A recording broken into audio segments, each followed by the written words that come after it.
Okay, picture this. It's a blazing hot summer day on Wall Street. The New York Stock Exchange is absolutely buzzing. The opening bell is ringing. Cameras are flashing everywhere. Champagne corks are popping. A brand new company is making its spectacular debut. I mean, this is it. This is the moment of pure, absolute triumph. The company's name is Refco, and it's a giant in financial services. Its stock opens at a solid $22 a share. And get this, by the end of the day, it's up over 25%. Investors are losing their minds. Wall Street has a brand new golden child.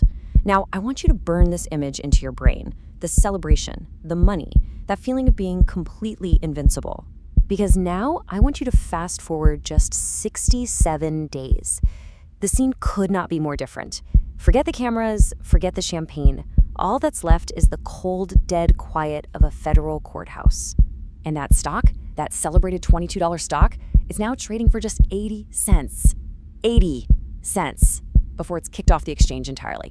The company's bankrupt, the CEO is in handcuffs, and billions of dollars gone. Just vanished.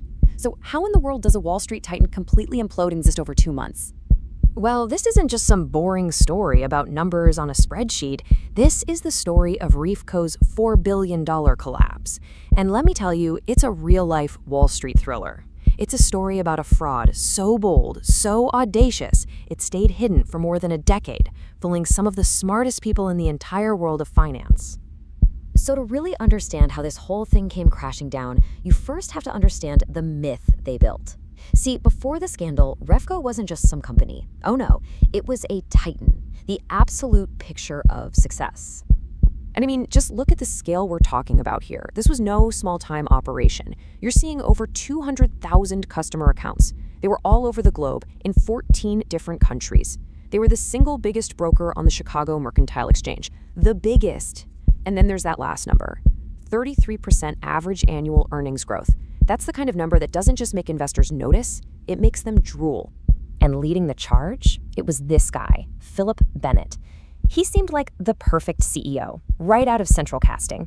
He had a Cambridge education, he'd been with the company for decades. This guy was Refco. He was the face of all that incredible success. And you know what? That image of success, it paid off. Big time.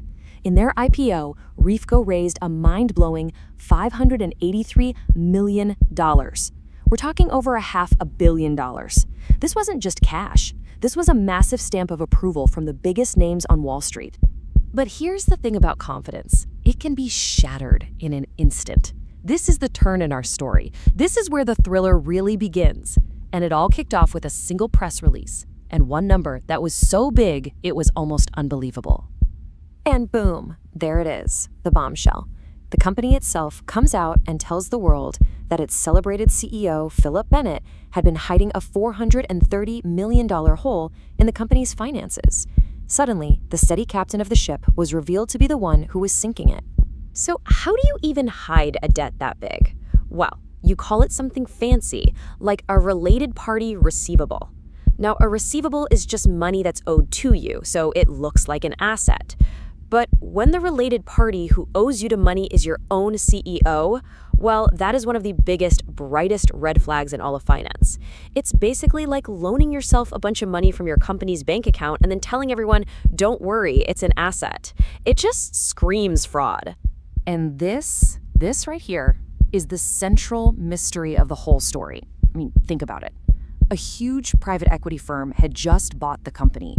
The biggest banks on Wall Street had just taken it public. These guys are paid millions to check everything, to kick the tires. So how did every single one of them miss a $430 million hole?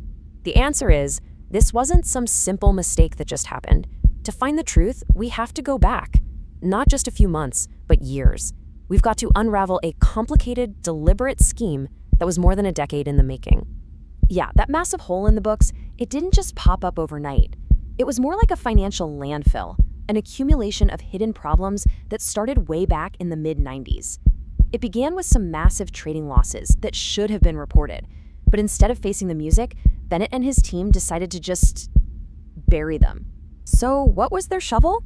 It was a shell company, a private company called Refco Group Holdings, or RGHI. It had a similar name, but this thing was basically a corporate ghost, and it was controlled completely by the CEO, Phillip Bennett.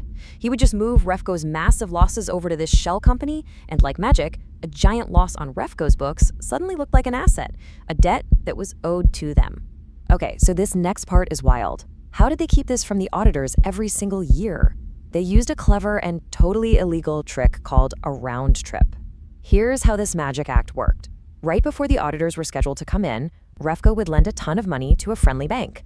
That bank would then immediately lend the exact same amount of money to Bennett's personal shell company. Then the shell company would use that cash to pay back its massive debt to Refco. So when the auditors showed up, poof, the debt was gone. But as soon as the auditors packed up their briefcases and left, they just reversed the whole thing. The debt would magically reappear, hidden away until the next audit. It was a complete illusion.